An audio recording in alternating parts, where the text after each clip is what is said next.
O poder da natureza de criar universos.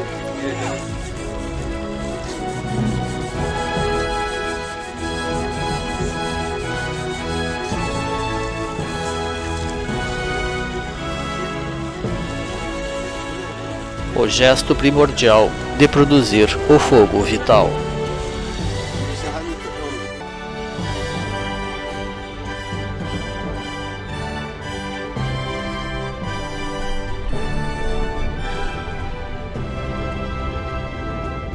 A capacidade humana de superar os limites da matéria.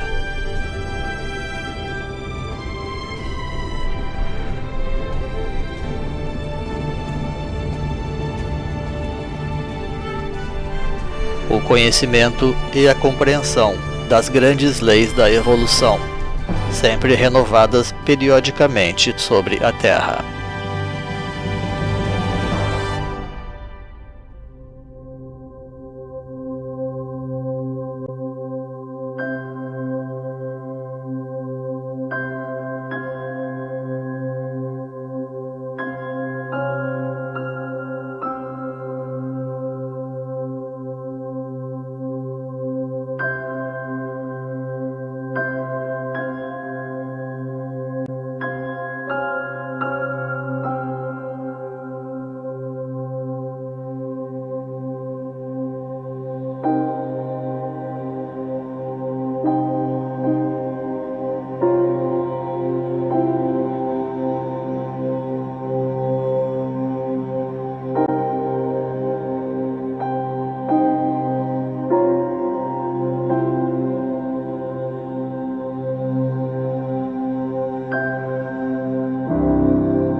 Pramanta representa aquele ato primordial de confeccionar o fogo, servindo como símbolo capital da elevação progressiva da cultura do homem.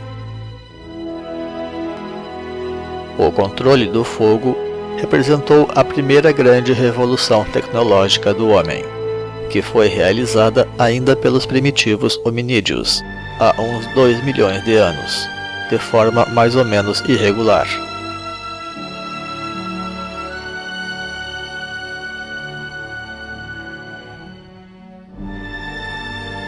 Mas mesmo assim, terá representado uma transformação muito significativa na condição daquelas espécies.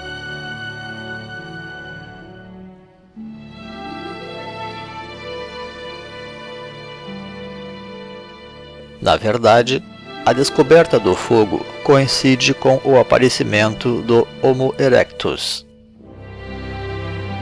O simbolismo desta condição é simplesmente imensa. O fogo sempre se eleva para o alto, tal como fazia aquele primeiro homem ereto.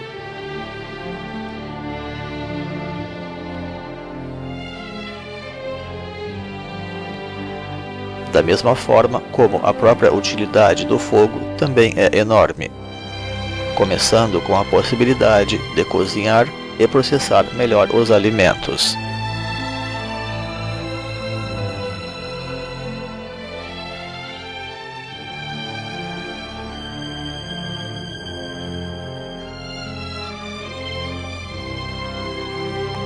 Além de obter proteção, luz e calor, e até no uso da medicina e da higiene, assim como na segurança, na caça e na guerra, entre outras e cada vez mais.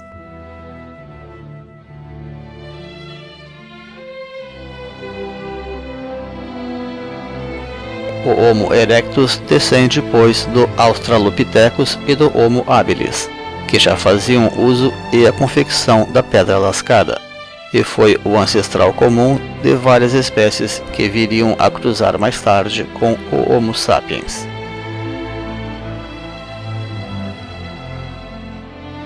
O emprego do fogo pelo Homo erectus, inaugurando a etapa superior da evolução Homo, lhe proporcionou um enorme poder, expansão e longevidade, sobrevivendo até a formação do homem atual há 250 mil anos. Na tabela temos as espécies mais mencionadas da evolução da qual resultou os seres humanos. Assinalamos em versalete e na imagem seguinte as espécies que a ciência costuma destacar como principais.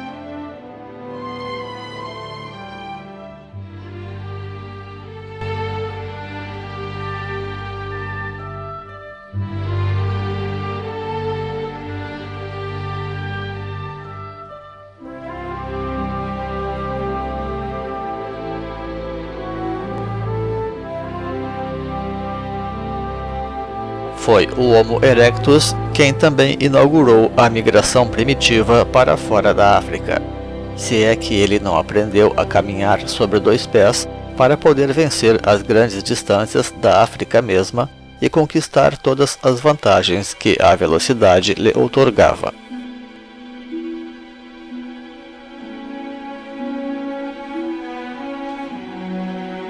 O ser humano evoluiu aprendendo com os movimentos da natureza, com os ciclos da vida e com a dinâmica dos próprios elementos naturais, que nunca se acham estáticos ou isolados entre si.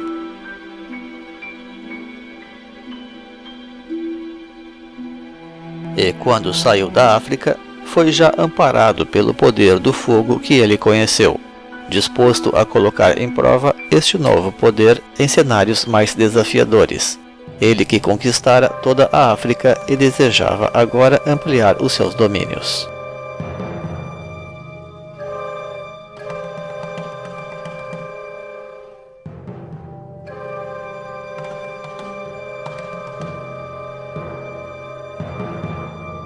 O fogo possibilitava o ingresso em novos territórios do planeta, favorecendo a expansão e a renovação da cultura, inclusive em termos cada vez mais refinados. O fogo representou, enfim, a posse de um novo grande poder para as espécies, que se estenderia também para os planos espirituais.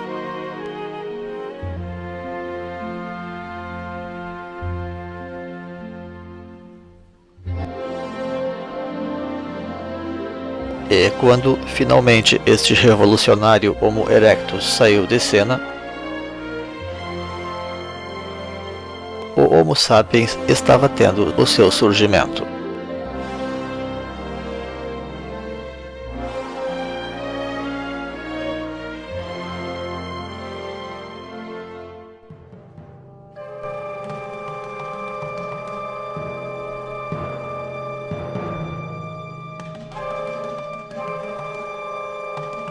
Assim, o Homo sapiens representa um dos sucessores que carregaram, literalmente, a tocha produzida originalmente pelos seus ancestrais.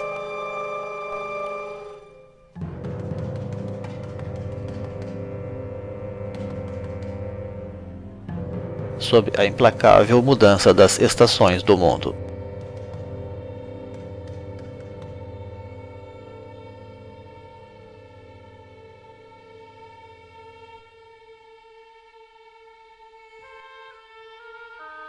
E a partir deste período, o fogo foi sendo cada vez mais utilizado.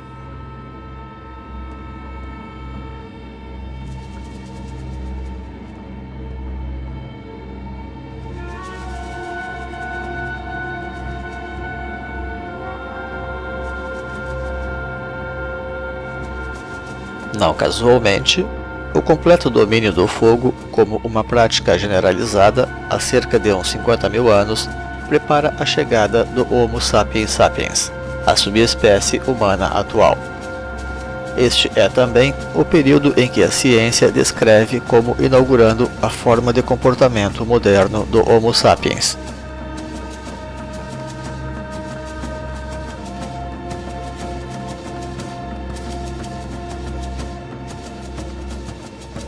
E coincide ademais com a saída do homem da África.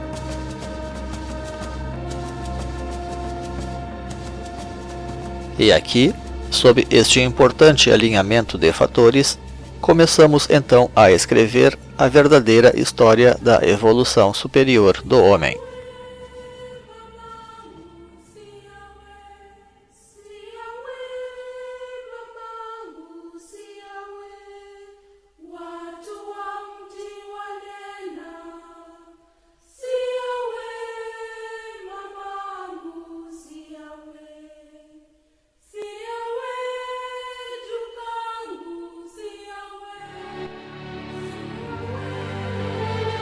Nós costumamos não ter maior ideia de tudo o que possa ter acontecido em termos de movimentos culturais inovadores durante estes períodos remotos da formação da nossa espécie.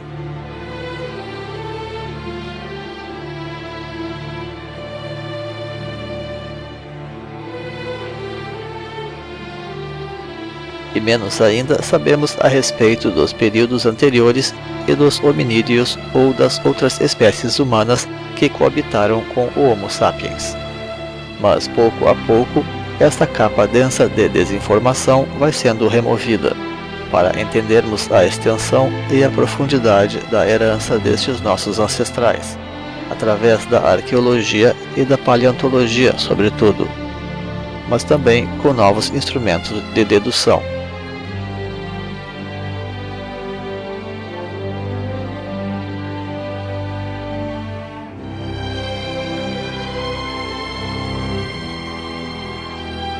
E certamente houve, em todos os momentos capitais, lideranças importantes que auxiliaram a humanidade a realizar a transição para um novo ciclo.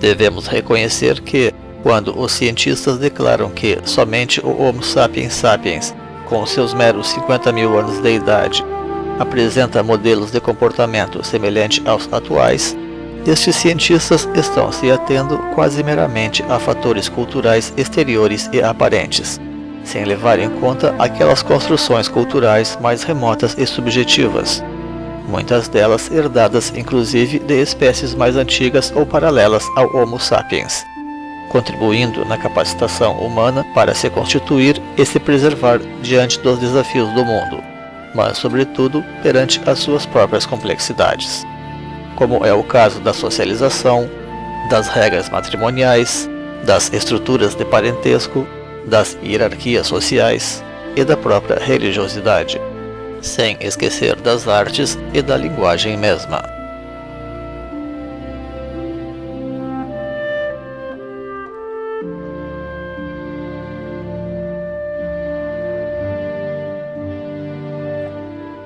Custa crer, de uma forma mais literal, é verdade, naqueles dados da doutrina secreta de Helena Blavatsky sobre as raças raízes etéricas e de uma antiguidade inconcebível. No entanto, sempre parece haver muita coisa que a própria ciência tampouco explica ou estima com maior precisão. Soa curioso, por exemplo, os inúmeros sítios e círculos megalíticos existentes na África do Sul, na forma de terraços agrícolas e poços de mineração, que podem superar às vezes mais de 100 mil anos de idade, sendo chamados por isso de o calendário de Adão.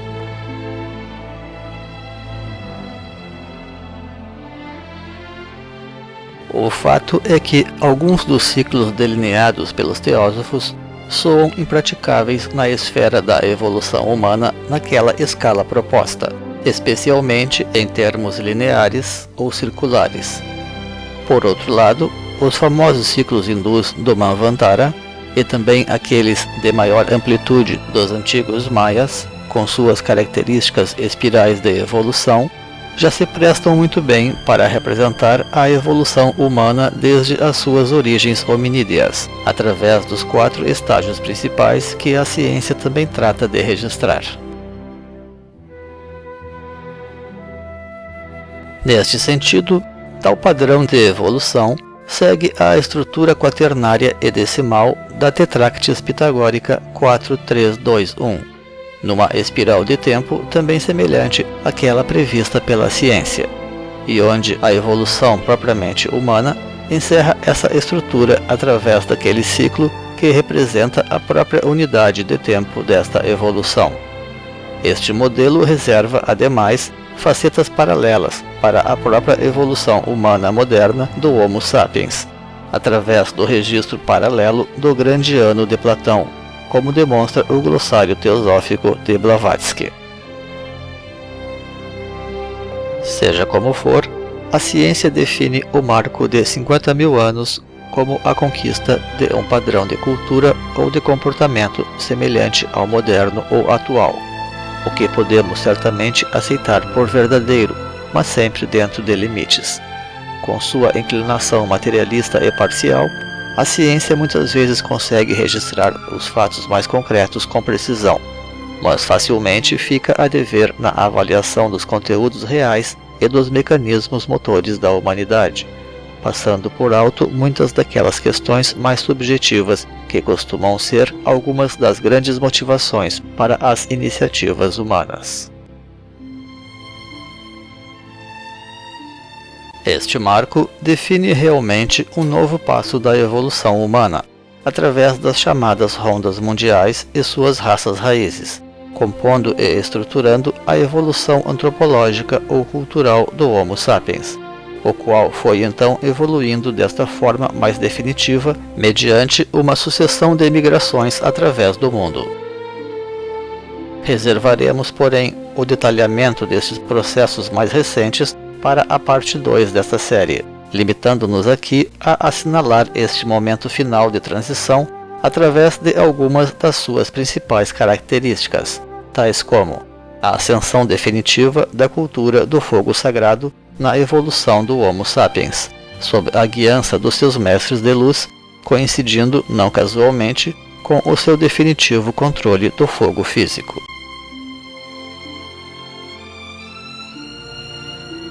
Sucede que este novo momento de poder material trazia-lhe também responsabilidades adicionais. Ademais, havia toda uma herança cultural positiva e negativa a ser administrada, advinda seja das outras espécies que lhe precederam ou que com ele evoluíam, tanto como em relação à própria formação humana.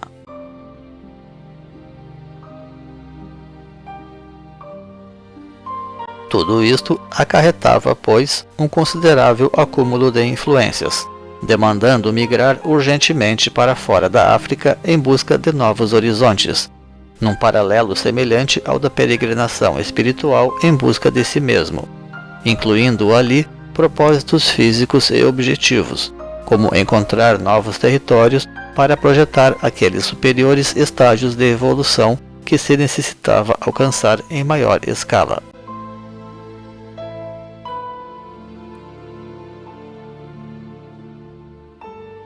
Graças a este expediente, foi possível postergar a chegada do Neolítico por quase 40 mil anos, oferecendo para a humanidade a opção da aventura e da autorrenovação, através de novos territórios pelo planeta afora, forjando, ademais, as bases étnicas e culturais das futuras raças humanas.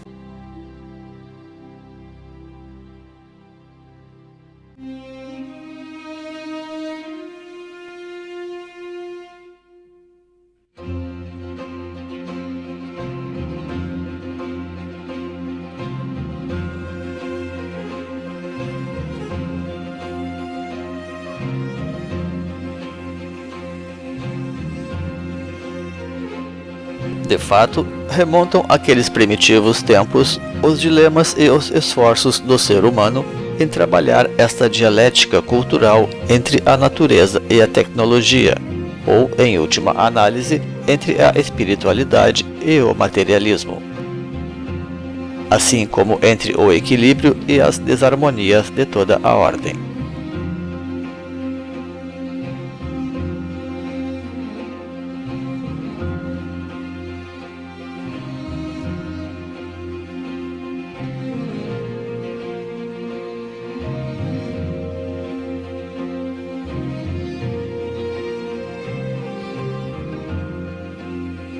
Para as antigas espécies humanas e hominídeas, o mau uso das primitivas tecnologias produziram tragédias memoráveis, na forma da dizimação da natureza e da subjugação e extinção de outras espécies, inclusive hominídeas e mesmo humanas.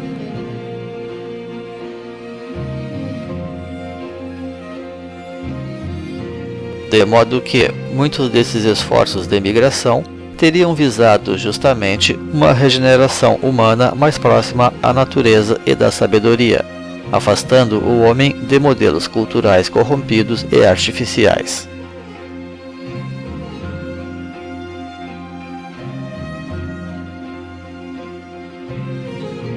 Mais do que uma conquista e uma evolução, a civilização tem sido muitas vezes apenas e tão somente uma questão de opção.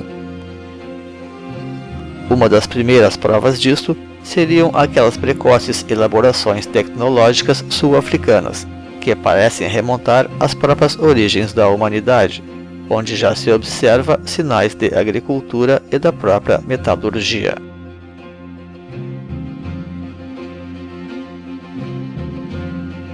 E neste sentido, a própria evolução das espécies Homo e Hominídeo teriam passado por situações semelhantes, tendo como paradigmas capitais a recusa de muitos, e não sem boas doses de razão também, em aceitar inovações tecnológicas importantes, como aquelas da pedra talhada e do próprio fogo. E neste aspecto, as dinâmicas do Homo sapiens apenas atualizaram e radicalizaram toda esta situação.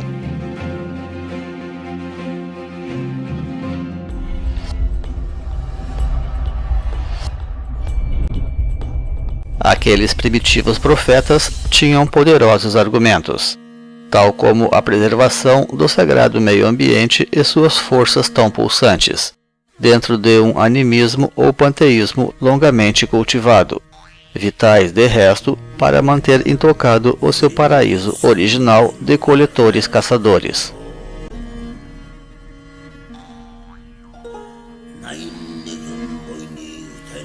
Alguns diriam ali que a renúncia a estas inovações, tidas então como obras de demônios primitivos, seria a condição para a preservação do fogo da vida, incluindo a saúde em geral, e até para o despertar de um novo fogo interior, que aqueles sábios mais espiritualizados também estavam começando a conhecer.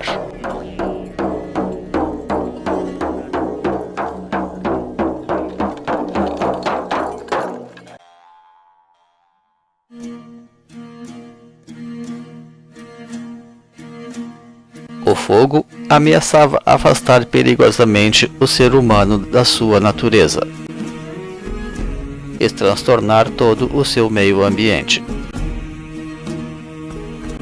Representava, para aquelas frágeis sociedades originais, mais ou menos aquilo tudo que significa para nós modernos esta outra forma tão complexa de fogo que é a energia atômica, uma verdadeira ameaça de hecatombe,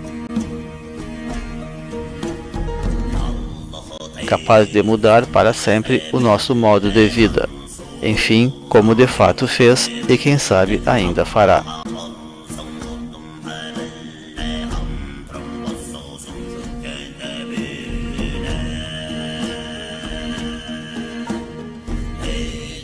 Ameaçava daí não apenas uma imemorial situação cultural da evolução humana e dos seus antepassados, como também mudaria o destino das gerações futuras.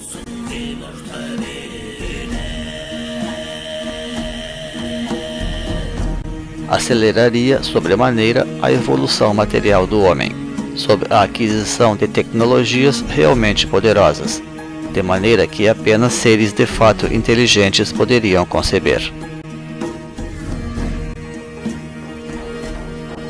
E assim também se estabeleciam as primeiras grandes dinâmicas culturais.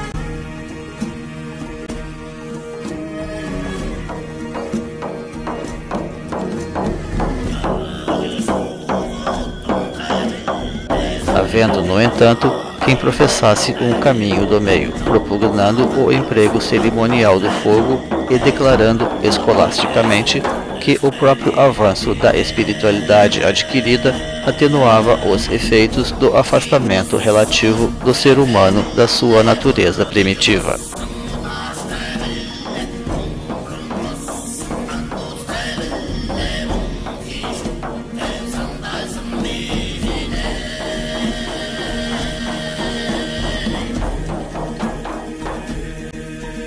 Por tudo isto, ao mesmo tempo em que emergia a cultura do fogo, também surgia a doutrina do fogo da vida, focalizada sobretudo nas possibilidades da imortalidade da alma e nos progressivos caminhos para se ter acesso a ela, que eram objeto de pesquisa dos espíritos mais refinados em todas as épocas.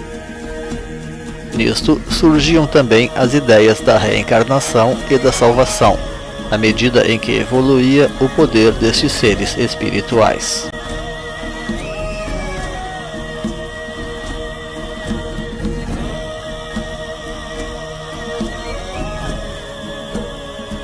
Aqueles sábios mais esclarecidos haviam compreendido que o verdadeiro despertar da consciência representa algo mais sutil, que emerge por etapas e avança cada vez mais para o mundo interior.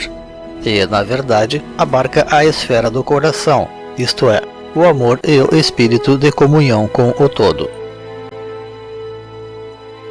Aqueles que fizeram da consciência apenas um poder pessoal e um direito de usufruto quantitativo das coisas haviam deturpado a essência potencialmente imortal deste princípio e criado armadilhas para si e para a humanidade.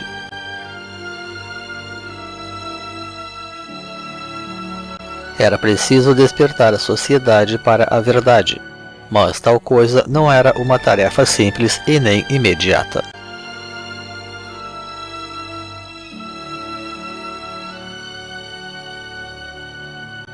Os iniciados cedo perceberam que o precioso dom da consciência era todavia ainda um grande desafio e um poder capaz de conter um sem número de armadilhas. A conquista da verdadeira consciência, aquela capaz de atuar positivamente no mundo e de realmente se preservar para além do tempo e do espaço, como caberia, seria na verdade uma tarefa hercúlea e custosa, para a qual poucos estariam de fato capacitados, sobretudo dentro das leis naturais da evolução.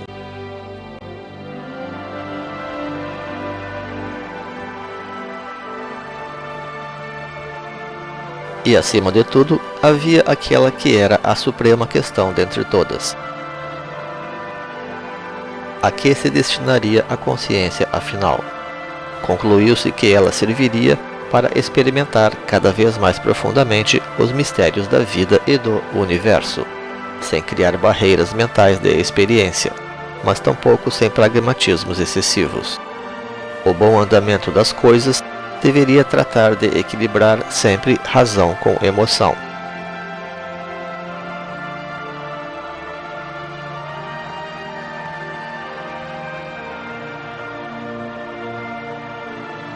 E tratar de contar com guias experientes nestas complexas e traiçoeiras questões, ante as quais tanta coisa estaria afinal em jogo.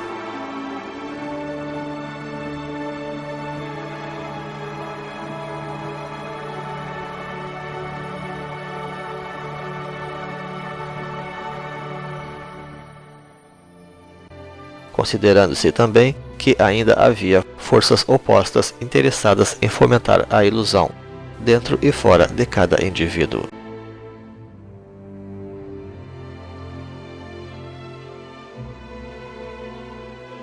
Em função disto, diversos desvios se assomaram, e muitos se aproveitaram disto em benefício próprio, explorando as ilusões e as vaidades humanas. Entre as tantas armadilhas estavam o falso poder material, a falsa vida eterna e o falso dom do pensamento, todos amparados por arraigadas crendices, ilusões e vaidades, como seriam a obsessão astral, a deformação da ideia da reencarnação e a própria ilusão do livre pensar.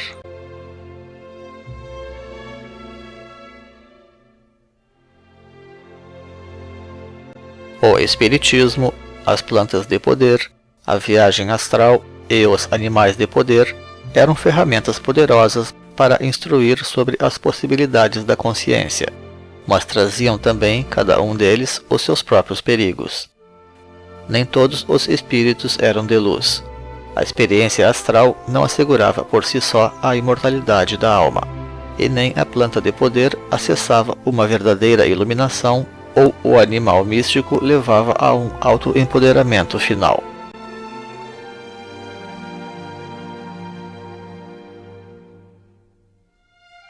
A própria força e beleza da experiência já era uma sedução, e ainda podia outorgar poderes egoístas para quem enveredasse pelos rumos equivocados do conhecimento.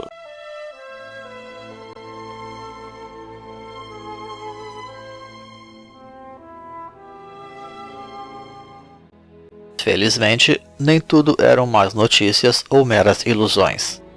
As verdadeiras forças espirituais da evolução, que mais tarde seriam conhecidas como a Fraternidade Branca, jamais descartaram os antigos conhecimentos. Contudo, estas coisas eram tomadas de uma forma refinada e elevada, sem fazer de nada disto objeto de apegos, mas instrumentos para a evolução da consciência, cientes de que toda a evolução demanda desapego, equilíbrio, ousadia e dinamismo. Os próprios elementais, que estavam no cerne dos poderes dos magos, eram invocados nas suas instâncias mais elevadas e poderosas pela Irmandade da Luz, e sempre em benefício da evolução humana.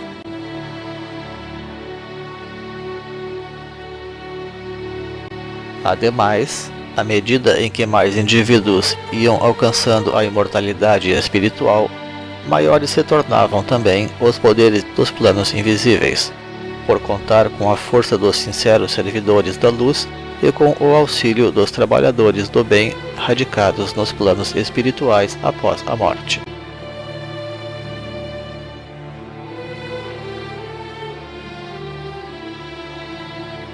E desta forma, os grandes senhores dedicados à luz detinham cada vez mais poderes impessoais de alcance insondável, seja pelo manejo próprio ou através dos seus fiéis exércitos de anjos,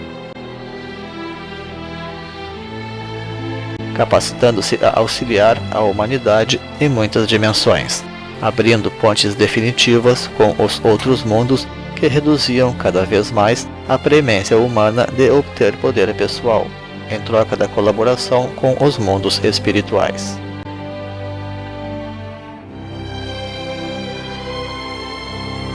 Com isto, se percebeu a importância da especialização e do trabalho progressivo. É claro que tudo isto ainda se espelhava em formas mórbidas, negativas e ilusórias de fazer as coisas. Símbolos e mitos foram adotados para representar as tentações místicas, ainda que muitos desses símbolos eram dúbios, e como tal, também pudessem ser mal usados.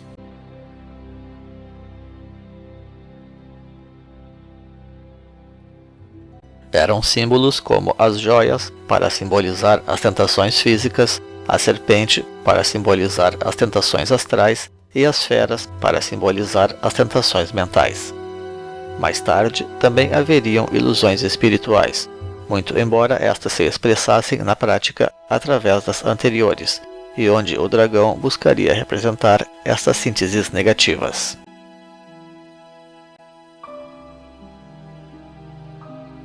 Sob outras conotações, todos estes símbolos também podiam ser usados para representar aspectos positivos da espiritualidade, como acontece até os nossos dias, segundo se observa nas profecias.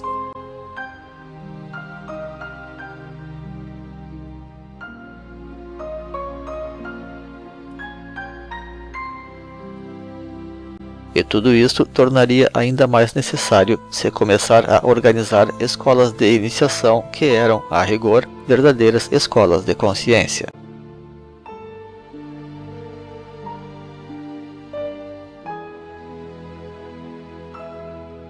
Considerava-se daí que a verdadeira maestria da consciência apenas poderia ser alcançada a partir da iluminação real.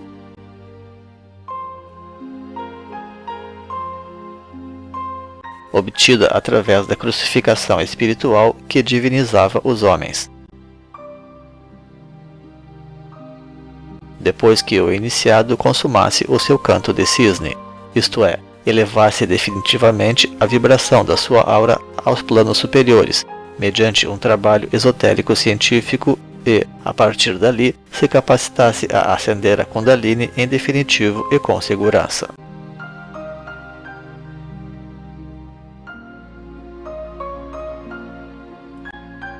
Aquelas pessoas de bem que desencarnavam antes disto, tampouco estariam perdidas. Não haveria, afinal, por que deixar perder essas sementes de virtudes. Elas seriam então protegidas pelos anjos e conduzidas para zonas seguras, onde poderiam contemplar oportunamente 3 opções para os seus destinos: permanecer ali até serem resgatadas por um grande senhor, se preparar para servir nos planos espirituais, ou tratar de reencarnar na Terra num prazo mais ou menos curto.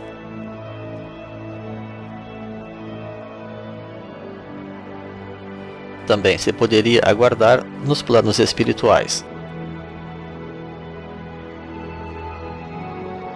até que o mundo estivesse em melhores condições para reencarnar, para fins de serviço ou de evolução. E enquanto isto, ir aprendendo a atuar como espíritos dentro das escolas da pura consciência.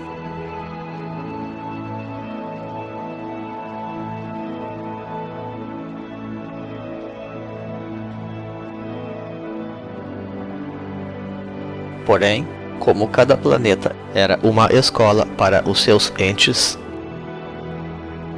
a migração para outros planetas estava interditada de todas as formas.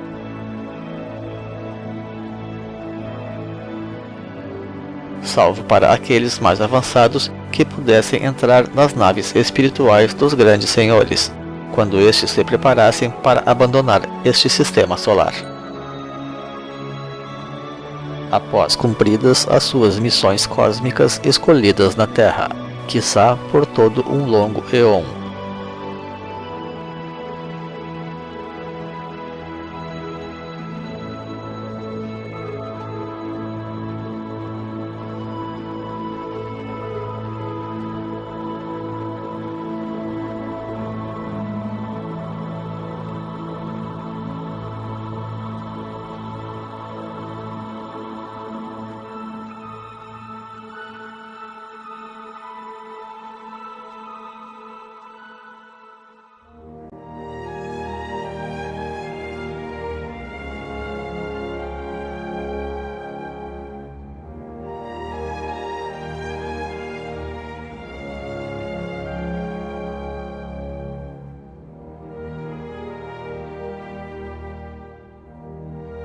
Durante mais da metade da sua existência, ou por uns 100 mil anos, o ser humano permaneceu na África, onde neste meio tempo apenas migrou para o noroeste do continente, visando afastar-se já das suas próprias origens e compor uma nova identidade, certamente compondo sempre novas sínteses. Ali ele amadureceu os seus dilemas e complexidades, até começar a atingir o chamado comportamento moderno, contra o qual se levantaram, não obstante, não poucas vezes, várias e boas vozes. Afinal, a superior inteligência do ser humano sempre lhe deu tendências a elaborar engenhos físicos e a conceber conceitos sofisticados, o que teria criado conflitos desde os tempos mais remotos, seja com antigas tradições arraigadas, como também com outras inovações quando as coisas saíam do controle. A nossa avançada mentalidade tecnológica tende a nos fazer pensar que o ser humano poderia querer migrar apenas para buscar melhores oportunidades para aplicar as novas tecnologias, o que em parte seria certo, mas nisso também para fazer uso de tecnologias melhores ou menos perigosas.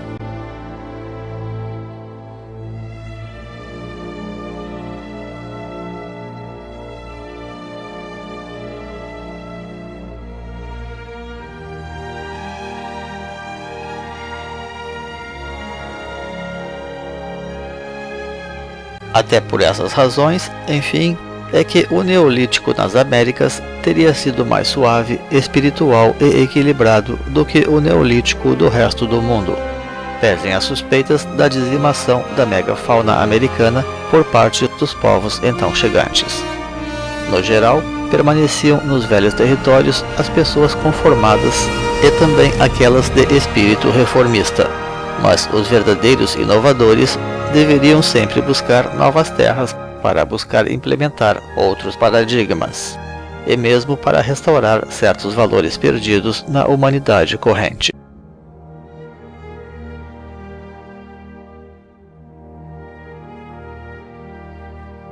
Embora isto soe pouco crível, a ciência ainda não tem detectado traços de violência entre humanos no Paleolítico, ao contrário daquilo que se sabe sobre todo o Neolítico posterior, com sua organização gregária e produtivista.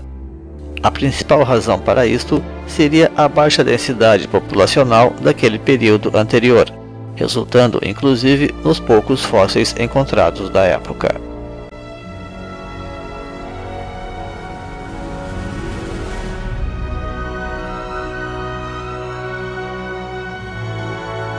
Este simples fato já poderia servir de estímulo para migrações, a fim de evitar casamentos monogâmicos.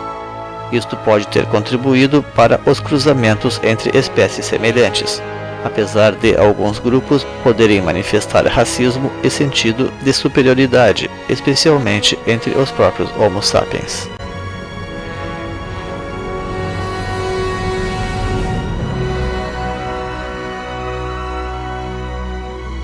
À medida que o homem evoluía e alterava a sua conduta, durante o chamado Mesolítico, que é o período de transição do homem moderno antes de chegar ao Neolítico sedentário, a tendência à soberania do Homo sapiens era crescente com seu poderio tecnológico adquirido.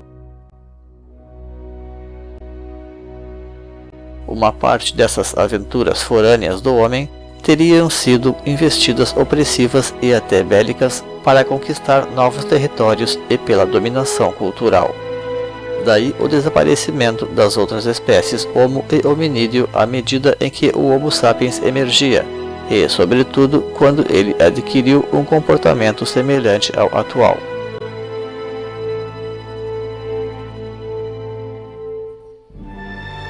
O Homo erectus e o Neandertal podem haver sido algumas de suas vítimas conhecidas.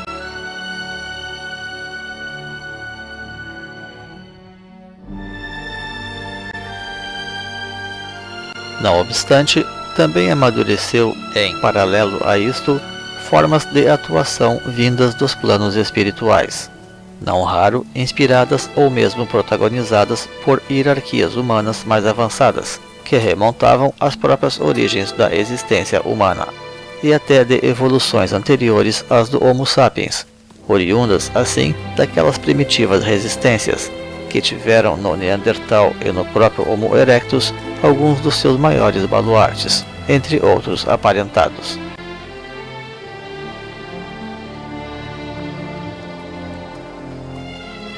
Até então, essas hierarquias atuavam de maneira sutil, promovendo a educação e implantando novas tecnologias sutis, até que a ordem natural começou a ser seriamente abalada pela superpopulação e pelo mau uso da tecnologia.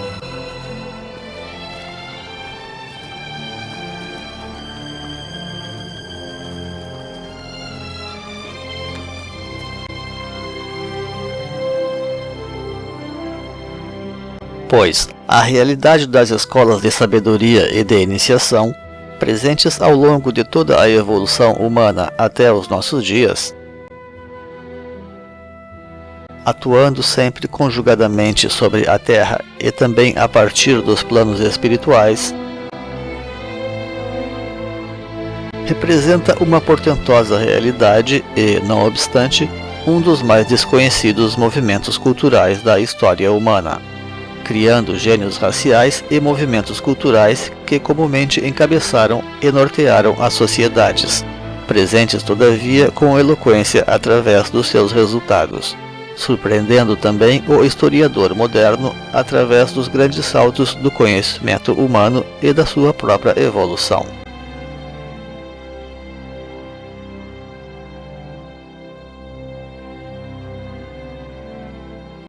Neste sentido, a sabedoria das idades também afirma que, a partir daquele momento, começaram a ocorrer importantes intervenções superiores na Terra.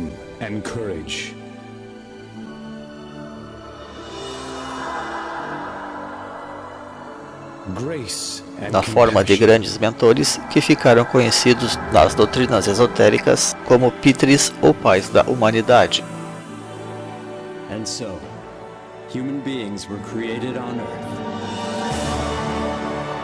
Seres que remodelaram os seres humanos, senão a sua própria imagem, ao menos à luz daquilo que sabiam ser as grandes urgências culturais da evolução.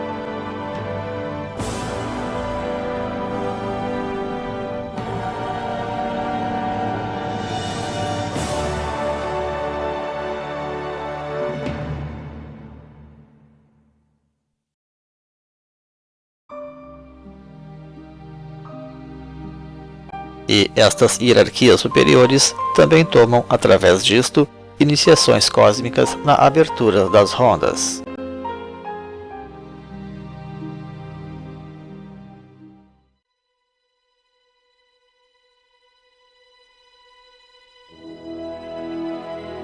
Após haverem sondado profundamente as próprias raízes da consciência humana, os grandes Kumaras, palavra que significa puros,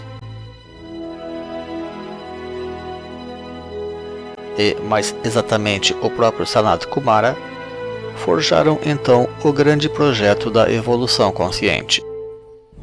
E para chegar nisto, os três reinos de evolução lúcida deveriam trabalhar juntos: divindade, hierarquia e humanidade.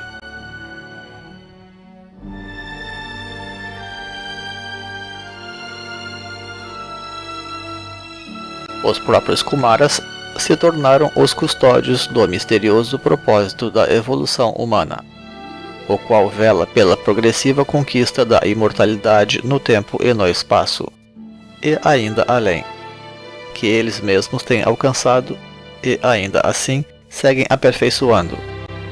Este propósito seria acessado então dentro do Mahakalpa e através dos 7 sendeiros cósmicos de ascensão espiritual, destinados a consolidar os poderes do Logos.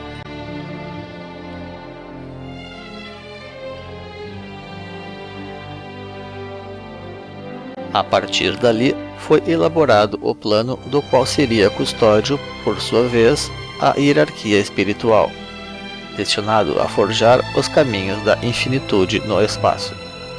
Este plano seria alcançado, então, dentro dos kalpas ou anos cósmicos, e através dos 7 raios sagrados de evolução da alma, destinados a consolidar as energias do espírito.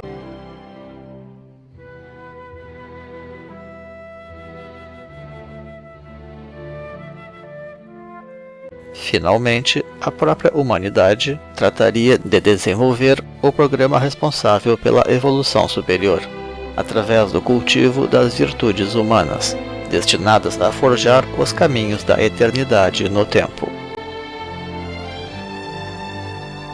Este programa seria executado, então, dentro das raças raízes e através dos 7 dons do Espírito Santo, buscando consolidar as forças da alma.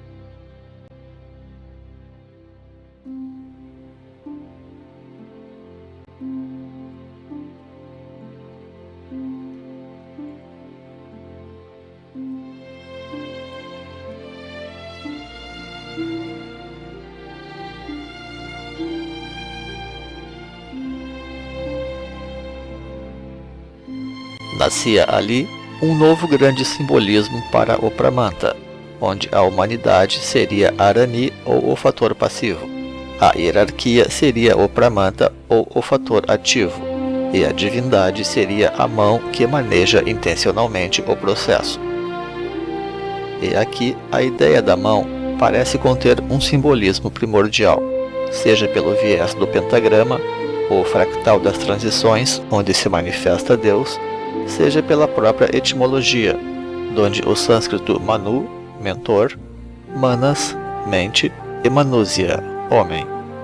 E daí o termo português humano, representando também uma categoria de Buda, Manushi ou humano.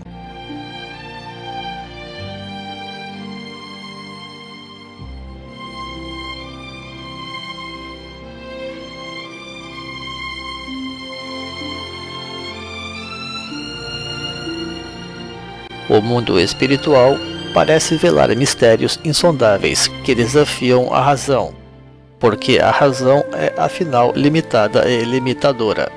As origens remotas da consciência podem advir de fontes externas ao planeta e, ademais, transcendentais à matéria.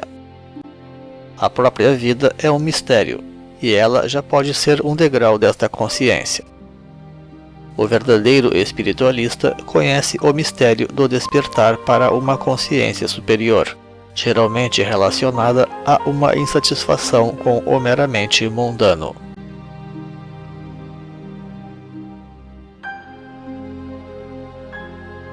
Tudo isto pode ser, em última análise, fruto de uma grande semeadura cósmica, que não se explica apenas pelo fenomênico, muito embora este também seja um instrumento para alcançar verdades maiores, sempre e quando seja administrado com parcimônia e equilíbrio, como cabe aquilo que é transitório para nós.